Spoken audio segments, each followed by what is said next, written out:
O Senhor esteja convosco.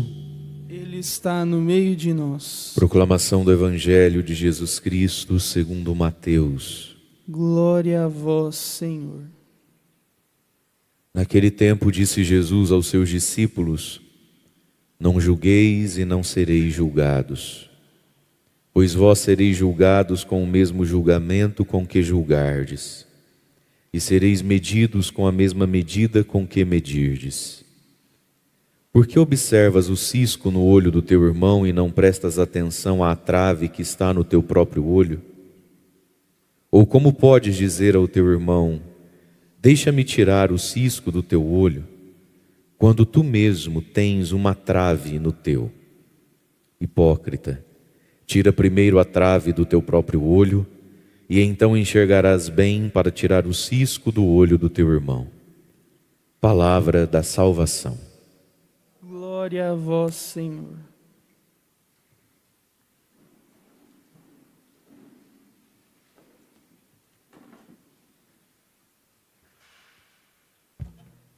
Irmãos e irmãs, a igreja celebra hoje a memória de São Luís Gonzaga, um santo italiano, patrono da juventude, morreu muito novo, aos 22 anos de idade, se não me falha a memória.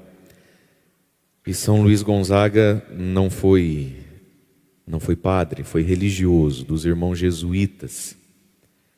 Veio de família muito nobre e muito rica, mas desde pequeno com uma inclinação muito grande à religião, à fé, nas virtudes, e com o desejo de se consagrar a Deus.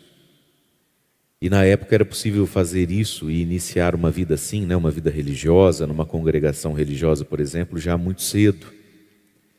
E o pai dele não só foi contra, como fez de tudo para desencaminhar o filho, É interessante isso. A gente descobre se algumas pessoas de fato são cristãs quando a gente as coloca diante do desejo de santidade da outra pessoa, Da outra pessoa.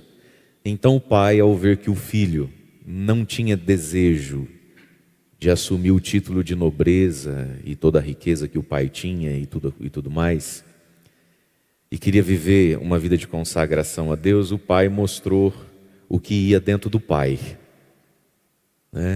E o pai então começa a levar o filho para as cortes, para as negociatas, quer levar o filho para guerras, para combates, duelos, e para as mulheres.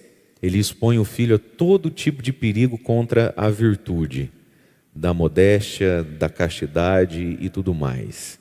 É como se diante do desejo do filho de ser santo, o pai tivesse se endemoniado, ficasse encapetado, Porque a vida é assim, diante de alguém que se decide radicalmente por Cristo, a gente conhece as pessoas que estão ao seu redor, E o pai foi profundamente contra, e trabalhou contra o quanto pôde. Mas ele, um rapaz, um adolescente, muito obediente, e com muita oração e paciência, e fortaleza, interior, para não cair nas tentações que o próprio pai o sugeria, para depois o pai não dizer: tá vendo como não é isso que você quer? O pai o autoriza então ele vai para Roma ser jesuíta com 17 para 18 anos de idade, e foi de profunda santidade, E nós ouvimos ali no oremos inicial da missa assim: ó Deus que nos destes o jovem São Luís Gonzaga, aí a gente pediu assim: dai-nos acompanhá-lo na penitência, se não o seguimos na inocência. E aqui tem duas coisas então para a gente entender a santidade e a realidade da vida espiritual. A inocência, da qual ele foi um exemplo um tanto quanto raro, uma pessoa que não cometeu pecados, segundo depois o diretor espiritual dele disse que não achava nele nem pecado venial, tamanha a intimidade com Deus, já aos 17, 18 anos já era santo, de uma santidade elevada. Se nós não o acompanhamos na inocência, e acredito que é o caso da grande maioria de nós, que nós o acompanhemos na penitência. Na igreja de hoje, no cristianismo de hoje, no mundo de hoje, nós não fazemos mais ideia do que é a palavra penitência e nem da necessidade de fazer penitência. No cristianismo primitivo, as pessoas quando se confessavam uma vez ao ano, às vezes a penitência durava anos. Anos de penitência. Então esses pecados mais graves, a penitência às vezes era por anos de penitência. 1 ano, 2 anos, 3 anos, né? Quando pecadores públicos se convertiam, e que fossem eles imperadores, reis, dono da cidade, gente que todo mundo sabia o que ele já tinha aprontado, seja em que esfera fosse da vida, não tinha isso de ir lá se confessar, ser absolvido e noutra missa estar na fila da comunhão, ou quando não, de jeito nenhum. Era muito tempo de penitência. Quando não, em algumas regiões, e várias delas, se confessava, recebia penitência e depois de paga toda a penitência se recebia absolvição. Penitências às vezes até públicas diante da própria comunidade, né? É o penitente. Porque a penitência tem o intuito, alguns intuitos. Vamos ficar com 2 deles. Um deles, reparar o coração de Deus que foi ofendido. Então a gente faz penitência pelos próprios pecados, mas pode fazer penitência oferecendo pelo pecado de outros também, reparação pelo pecado de outros. A gente também faz penitência para se preservar do próprio pecado, porque a penitência fortalece o homem, a mulher interior. Jesus disse, o espírito está pronto, mas a carne é fraca. Orai e vigiai, a penitência cristã, que é a vida cristã bem vivida, ela é uma vida penitente. As penitências que a igreja propõe, que são quase nenhumas, que é não comer carne na sexta-feira, fazer jejum de uma refeição na sexta-feira santa e na quarta-feira de cinzas, e vão combinar que com isso aí não resolve nada, né? É a penitência para que nenhum católico caia no pecado de não ter feito nenhuma penitência. Por isso que a regra é tão nada, que é para o mais vovô, o mais pequenininho e o mais tosco que a gente tem lá nas nossas famílias consiga, ao longo de um ano, fazer a penitência. Então a igreja pede a quarta-feira de cinza, a sexta-feira santa, né? E abstinência de carne de sexta-feira. Mas a penitência tem também, né? Então, a penitência pelo pecado dos outros, para reparar o coração de Deus e os nossos próprios, nos preservar do pecado, mas também curar a consequência do pecado em nós, desenraizar o pecado em nós. Esse é o ponto. Quando a gente peca e pede perdão, a gente é perdoado. Mas a consequência do pecado ficou em nós. E o que tira de nós a consequência e a inclinação para o pecado não é a absolvição do padre. A absolvição que o padre dá tira de nós a culpa e o destino da culpa, que é o inferno. É isso que a confissão tira. E exercita a primeira penitência, que é a humildade para se confessar. A confissão é um gesto de profunda humildade, que sim, fortalece o espírito. Mas em nós fica, muitas vezes, e alguns pecados deixam mais, a inclinação ao pecado. E aí nós rezamos, se a gente não o segue na inocência, e ele foi profundamente inocente, mas também foi profundamente penitente, que nós o sigamos na penitência, a penitência cristã, que é a vivência dos mandamentos, a vivência da espiritualidade, da vida de oração e de acolher, sem murmurar, as penitências que a vida traz. Por exemplo, quero muito ir na missa segunda-feira cedo.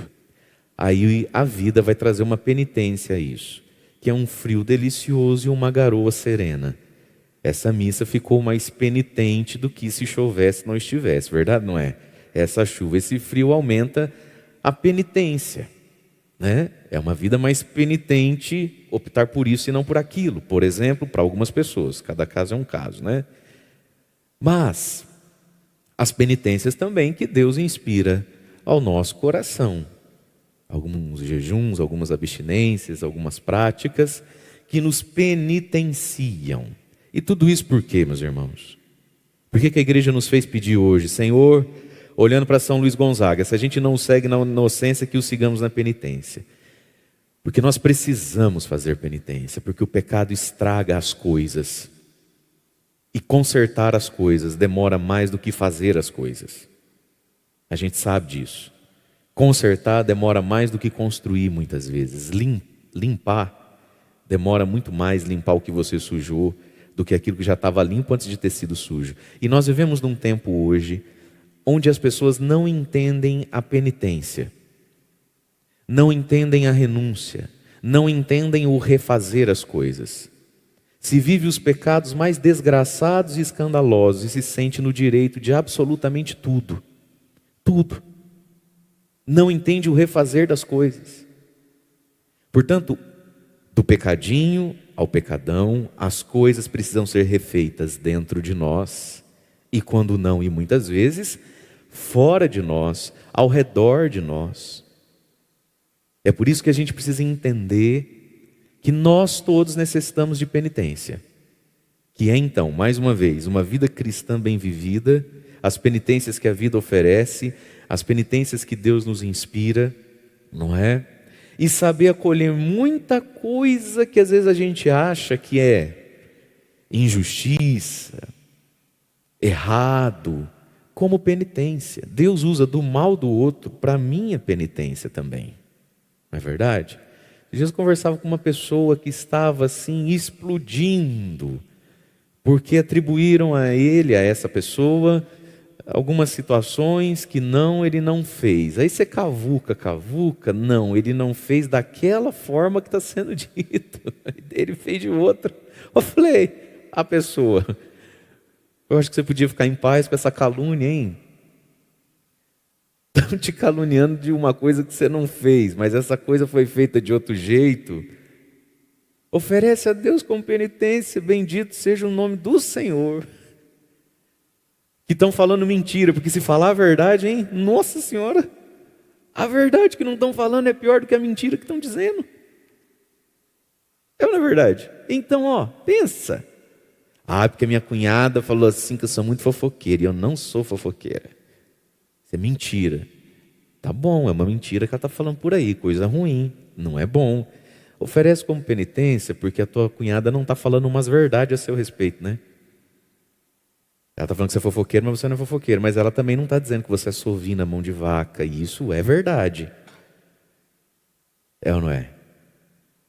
Porque está falando que eu sou muito e eu não sou isso. Você não é isso, mas você vive afundado em pornografia. Ninguém sabe nem está dizendo. Então oferece a Deus como penitência.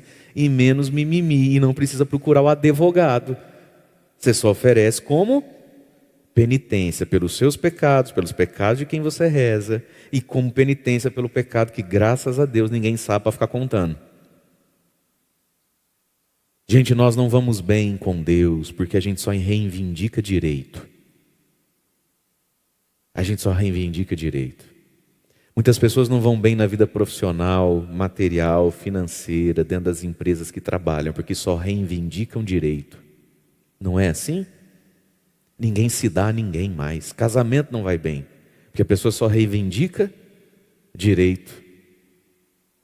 Todo mundo, ou quase todos que cometem adultério, botam na conta dos direitos não recebidos dentro do casamento. Eu não tinha atenção, não tinha sexo, não tinha carinho, não tinha isso. Reivindica direitos. Nós precisamos aprender a penitência. Oferecer as coisas como penitência. Exemplo outro, mas que dá para a gente entender, isso pode ser da vida de tantos. Padre, minha mulher acabou. Está nessa tal da menopausa que entrou, não sai, não sei se é o demônio que põe isso nas mulheres. Acabou minha mulher. E o Senhor me conhece, sabe das minhas confissões, sabe que o meu problema sempre foi mulher. Verdade, sempre foi, inclusive com a sua, você já traiu ela. Ela sabe de umas 6 amantes que você tem. Eu que sou padre sei de 9, 10, mas ela não precisa saber das outras, coitada. Certo? Então, padre, o que a gente faz nessa altura da vida? Oferece como penitência. Você sozinho nunca foi capaz de alinhar essa área da sua vida. Olha como Deus é bom através da vida. Vai aprender na marra. Oferta como penitência, você se divertiu até hoje. você desfrutou até hoje da própria esposa, e a gente sabe, né, amigo, da esposa de outros. E agora, sua esposa é sua companheira, é sua amiga, cuida de você, cuida das crianças, uma mulher adorável, mas nesse ponto, leva de presente a sua penitência. A penitência, a gente não sabe acolher as coisas como penitência.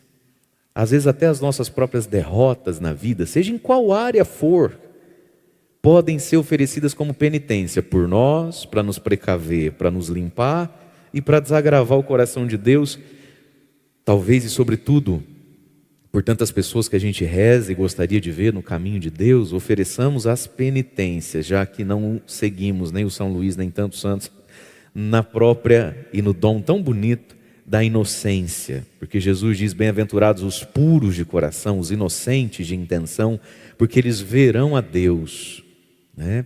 As impurezas todas da vida, não só as sexuais, mas as impurezas todas. O impuro é a pessoa com segunda intenção. O impuro é aquele que depois que vai embora deixa algo sujo, deixa algo provocado, deixa algo inquietado dentro das pessoas. Jesus diz que a impureza cega os olhos, né? Bem-aventurados os puros, eles veem a Deus no frio, na chuva, na Eucaristia, e veem a Deus nas penitências que a vida traz, nos impõe, nos oferece, vê como dom e não como injustiça do mundo sobre nós. Então a gente assume as próprias penitências. E tudo isso, meus irmãos, são coisas da fé. Durante essa semana nós vamos ouvir, sempre na primeira leitura, o livro de Gênesis, a história de Abraão, de como Deus entra na vida de Abraão. E nós ouvimos aqui então Gênesis capítulo 12, Abraão está com 75 anos de idade, é um ancião, um homem temente a Deus. E nas alturas dos 75 anos, olha só, Deus entra na vida de Abraão e diz: Abraão, sai da tua terra, da tua família, da casa do teu pai, e vai para uma terra que eu ainda vou te mostrar. Ainda vou te mostrar. Confia mais na minha promessa, confia mais no meu chamado, do que no resultado do próprio chamado. Só obedece. Sair da terra, da família e da casa do pai, para escrever uma história própria. Farei de ti um grande povo, te abençoarei e engrandecerei teu nome, de modo que você se torne uma bênção. Gente, todos nós batizados em Cristo, como ouvimos na segunda leitura da missa de ontem, aquele que está em Cristo, as coisas velhas já passaram, tudo agora é novo, tudo novo se fez. Todo batizado é chamado a ser e pode ser um abençoador. Olha o que Deus diz para Abraão: farei do teu nome uma bênção, em teu nome pessoas serão abençoadas, ou seja, por tua causa muita gente vai ser abençoado. Claro que existe quem tem esse chamado de modo maior, exponencial, mas todos nós temos esse chamado. Todos nós somos chamados a que o nosso nome seja fonte de bênção, mas para isso tem que sair da terra, da família e da casa do pai. Tem que dar um passo. Tem que ir lá fora olhar as estrelas, contar as areias do mar, não é assim? Tem que ir confiar, mas tem que sair. Sair. São Luís Gonzaga saiu, não só fisicamente, o que hoje em dia já tem se tornado um desafio em muitas famílias. Como é triste a gente ver uns pais e umas mães que querem que o filho morra dentro de casa, que quer que o filho morra no quintal. É impressionante. Como é triste a gente ver uma pessoa que vai chegando a hora do filho precisar ir para outra cidade, outro lugar. É um apego, é um medo, é um sufocamento. Questões mal resolvidas, né? Minha filha, você vai me deixar sozinha com seu pai? Isso é coisa de falar para uma filha. Qualquer filha minimamente decente e afetiva vai dizer: não, mamãe, não te deixarei sozinha com o papai, morrerei ao vosso lado. Mas isso é coisa de uma mãe fazer? Se a senhora casou com quem? Poxa vida. Pais, homens medrosos, jacuzões, sabe? E quer ficar segurando. O Luiz Gonzaga saiu fisicamente do pai, da casa, né? Mas não só fisicamente ele saiu. Esse sair aqui é um sair psicológico, espiritual. Às vezes a gente precisa sair do outro, das manias do outro, dos vícios do outro, das travas do outro. Porque também não adianta sair de casa e levar no coração todas as travas que ficaram na própria casa, né? Tem gente que sai de casa, mas leva o jeitão. Mas olha o que Deus está dizendo para Abraão. Você precisa sair. Você precisa sair. Aqui não está o que eu te prometi. Aqui você não desfruta o que eu desenhei para a tua vida. Não é aqui. É saindo daqui. Da terra, da família, da casa do pai. E vai para onde eu te mostrar. E é nesse movimento de sair que você, Abraão, vai ser uma bênção. Em ti serão abençoados tantas pessoas. Então Abraão partiu com o Senhor, como o Senhor lhe havia dito. Tinha 75 anos de idade. Foram lá para a terra de Canaã, quando ele escuta então de Deus a promessa. Darei, versículo 7, essa terra à tua descendência. No meio da promessa, vem outra promessa. Primeiro a promessa do sai, você vai ser bênção. E agora então vem a promessa, você vai ter uma descendência. Acontece que aqui ele tem 75 anos e não tinha filho ainda. Então a promessa, que já era um tanto quanto extravagante, né? Ficou ainda maior para o idoso, para o vovô Abraão. E aí as outras coisas nós vamos ouvindo ao longo da semana, né? Quando ele vai andando. E a partir dessa promessa, no versículo 8, final do versículo 8, vai dizendo que ele vai se deslocando, armando a tenda. Ele é um grande peregrino, né? Ali construiu também um altar ao Senhor e invocou o seu nome em Betel. Ele constrói um altar. O altar, sobretudo para eles, né? Era o lugar onde se ofereciam primícias, as primeiras colheitas, os primeiros e os animaizinhos mais bonitos, e onde se faziam momentos de adoração a Deus. Então, olha que lindo. Abraão constrói um altar. Altar é lugar de sacrificar e lugar de agradecer. E ele faz isso antes de receber o que lhe foi prometido. Porque a gratidão, o sacrifício de louvor, precisa vir antes do que foi prometido. Abraão se transforma aqui num adorador antes mesmo de ser um possuidor. Ele está andando na fé e escolhe um lugar. Ele está à margem da promessa. Deus disse: essa terra vai ser sua. E ali ele constrói um altar para adorar a Deus. E por que Abraão faz isso? Abraão então aqui está elegendo a Deus como seu Deus. Ele vive rodeado de deuses. Nós temos o salmo de hoje. Feliz o povo que o Senhor escolheu por sua herança. Nós fomos escolhidos por Deus antes de escolhermos a Deus. Deus escolhe Abraão, Abraão escolhe Deus. Deus nos escolhe, mas aqui a gente precisa escolher Deus de volta.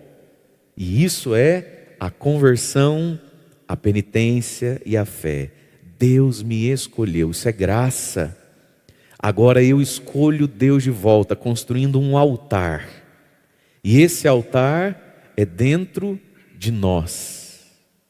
Esse altar é na raiz do nosso ser. Esse altar é nas nossas opções últimas e primeiras. Um altar dentro de mim. Como foi com São Luís Gonzaga, quando ele precisava acompanhar o pai em viagens e lugares, coitadinho, ele tinha, graças a Deus, dentro de si, um altar. Porque ao redor ele não tinha. Tinha dentro. A comunhão com Deus é dentro de nós. E aí então vem o Evangelho. Quando Jesus vai nos dizer, e olha, que bela penitência para a nossa vida é essa aqui, hein? Não julgueis, não sereis julgados. Julgar, e aqui não vamos fazer confusão com as coisas, né? Entre não julgar e não discernir, tem diferença.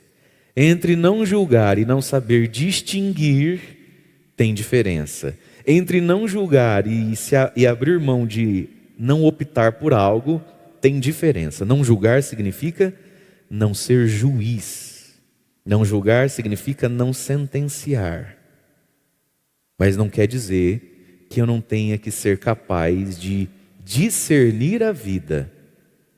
Não julgar o outro, mas julgar sim o pecado. Porque quem não sabe julgar, discernir, concluir e constatar, isso me convém, isso não me convém, isso é pecado, isso não é pecado, isso é grave, isso não pode, isso é perigoso, isso é possível, isso é fé, isso é vaidade.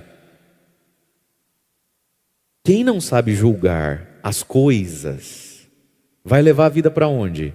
Então Jesus não está nos convidando a sermos bobos e confusos. Não pode julgar, né? Não pode julgar o irmão, não pode sentenciar o irmão. Agora tem que saber distinguir o que me convém, o que não me convém. Eu sou padre, então eu não posso julgar as bailarinas do baile funk. Eu não sei porque elas fazem aquilo que fazem. Não estou na pele delas. Pode ser que no lugar de determinadas pessoas eu não me sairia melhor.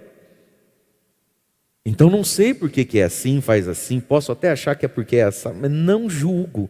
Agora eu preciso discernir se aquilo me convém ou não me convém, porque daqui a um dia eu começo a perder missa porque eu fui no baile funk. Mas que isso? Isso não me convém, e isso é um julgamento. Tem coisas, tem atitudes, tem sentimentos, tem lugares que eu preciso julgar e constatar se aquilo me convém, soma na minha vida. Como que não? Tem que saber fazer isso, não é verdade? Inclusive em relação a pessoas. A gente tem que ser capaz de dizer, essa pessoa não convém tão perto assim de mim, é melhor longe. Não convém tão dentro da minha casa, melhor longe. Não é julgar, é discernir e constatar. Quando Jesus fala do julgamento, é o julgamento em relação à pessoa humana em si, que obviamente às vezes está em pecado, que obviamente às vezes está de costas para Deus, indo para o lado errado da vida. Mas ela enquanto pessoa, não julgue e você não será julgado. Pois vós sereis julgados com o mesmo julgamento com que julgardes, e sereis medidos com a mesma medida com que medirdes. E aqui está, meus irmãos, muitos dos nossos julgamentos, das sentenças que a gente coloca, que produzem em nós ódio, raiva, birra e aversão, vem do fato da gente usar umas medidas, uma régua muito curtinha, em relação ao ser humano, à nossa própria natureza. Então o que a gente vê de pessoas feridas, escandalizadas, você não vê isso? As pessoas estão feridas, onde já se vê, elas estão escandalizadas, elas estão azedas, eu não admito, eu não vou. Aí você vê, ouvindo a pessoa falar de 1000 outros pecadores, você vê que ela tem uma régua desse tamanho. Você vê que ela é curtinha que só. Ela rasga as vestes. Porque, meu irmão, para de hipocrisia. Olha Jesus falando. Você está escandalizado com esse cisco, mas você já teve esse cisco do tamanho de uma trave também. Você desconhece isso, você não suspeitou. Sabe, tem gente que... E isso faz um mal danado para quem fica assim, para quem tem que aguentar alguém assim, né?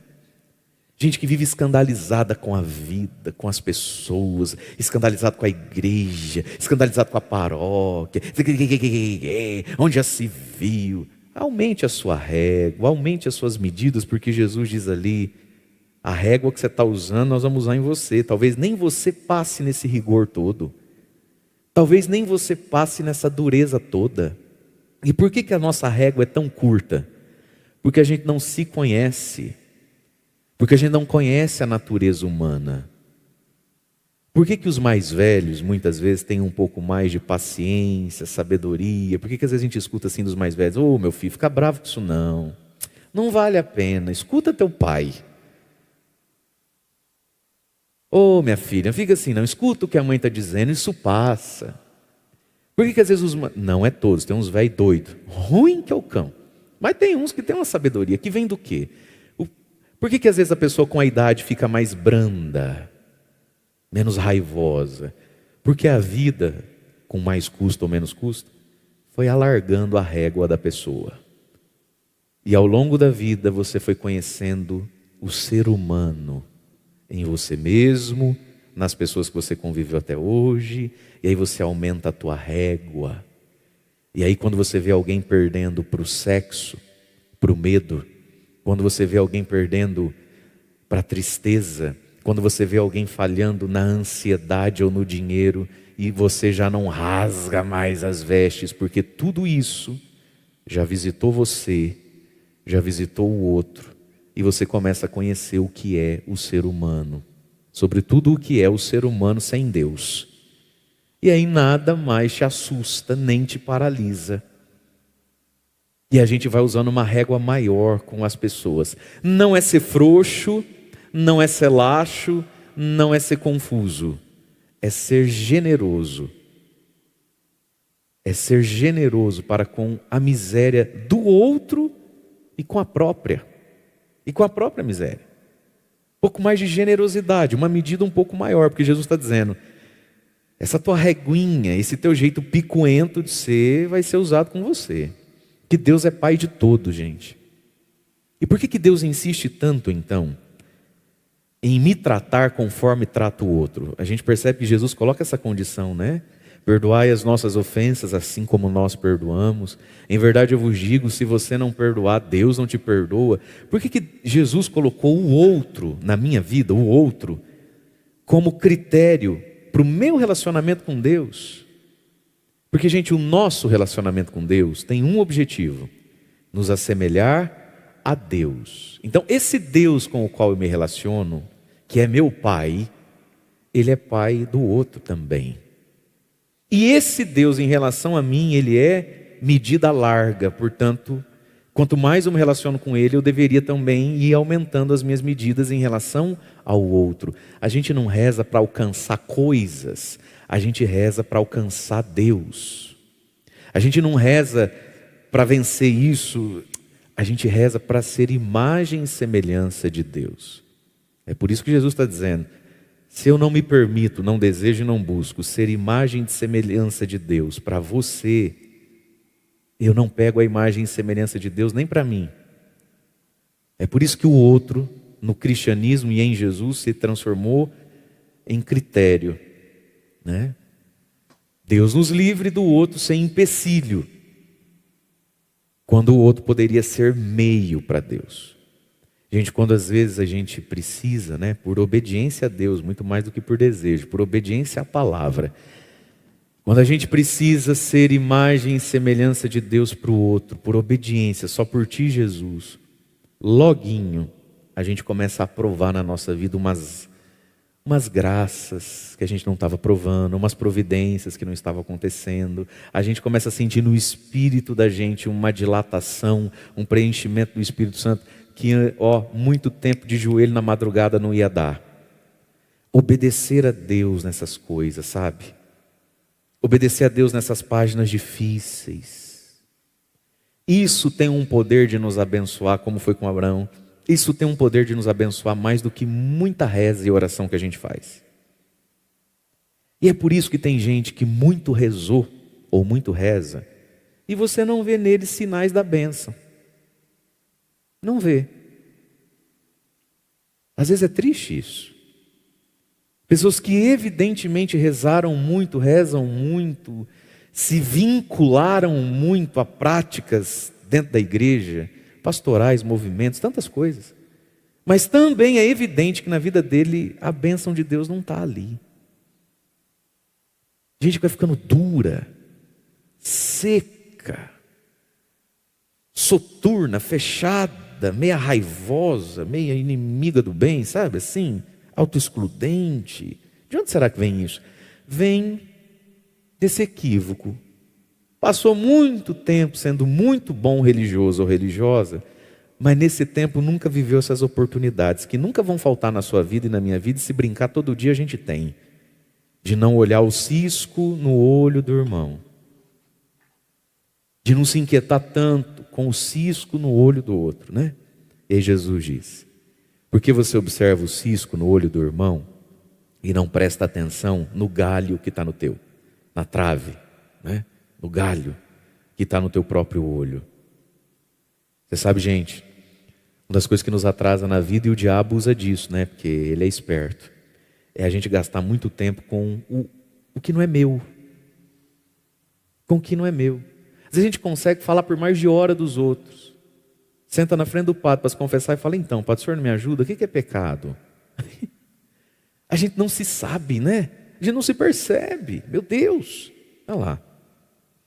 No olho do irmão tem um cisco, mas no teu tem uma trave. E quanto atraso vem do ficar reparando o que eu não posso curar, o que não me compete limpar, e não sei nem de mim, né?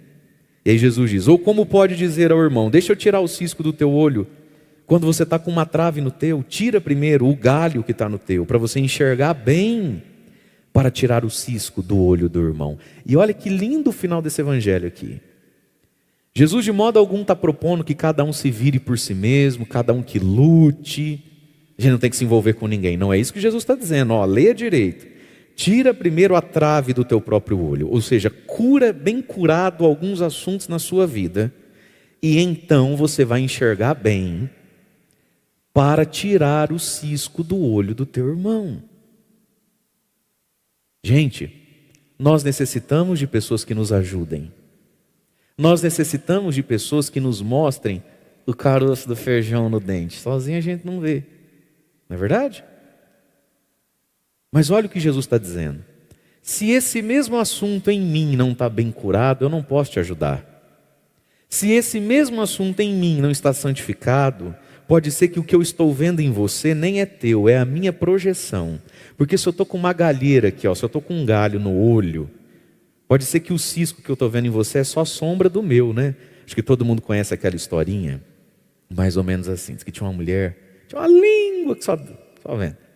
E todo dia ela parava assim, na janela da casa dela, assim, né? Olhava para o quintal da vizinha, era uma casa alta, era tipo um sobrado. Ela olhava lá embaixo no quintal da vizinha, tinha o varal. Ela falava para o velho dela, todo dia o homem passava assim: vem cá, olha que porca, olha, as roupas tudo encardidas, nem para lavar direito a roupa, não faz nada, o dia inteiro, ela não faz nada. E olha só, o marido falou: mulher, às vezes, sei lá, caiu, não sei, às vezes ela não percebeu, às vezes ela não enxerga direito, ela nem está vendo, tadinha. Vai lá lavar a roupa dela. Não é roupa dela. E todo dia, né? Nossa, mas é uma porca. É uma desleixada. Olha. Se aquilo é branco, meu Deus do céu, não sei o que é branco. Mas tudo encardido. Isso durou mais de ano, né?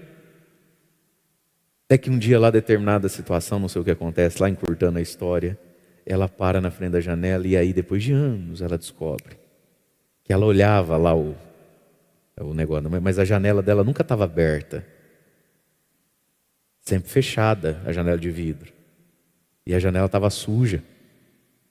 E aí naquele dia, por alguma carga d'água, alguém, acho que o marido passou primeiro, sem pensar em nada, abriu a janela para entrar vento, e pela primeira vez ela para e olha e fala: ah lá, até que enfim aprendeu a lavar a roupa, vem ver, branquinha até que enfim, uma hora tinha que aprender. A mãe tinha, não amor, é que hoje a nossa janela suja não está na frente da roupa dela, né? Então às vezes o que eu estou enxergando no outro é muito mais meu do que do outro. Mas Jesus diz: limpa você mesmo. E sim, você poderá, porque às vezes é necessário, e pode até passar a ser dever, para tirar o cisco do olho do outro. É por isso, minha gente, que conforme a missão que Deus nos dá na vida, a gente precisa se santificar mais. Quem é pai e mãe? Você precisa ajudar o teu filho a encontrar os ciscos deles e a tirar o cisco dele. É ou não é verdade? Minha filha, meu filho, isso aí é vaidade, hein? Isso é vaidade. Isso é ambição. Isso está sensual demais. Isso não está justo. O nome disso é preguiça. Não, isso é egoísmo seu. Vai aprender a lidar com isso aí. Tem cisco que eu tenho que ajudar a tirar. Senão ele vira galho, minha missão. Mas para isso, meus irmãos, a gente precisa tirar o galho do nosso olho, né?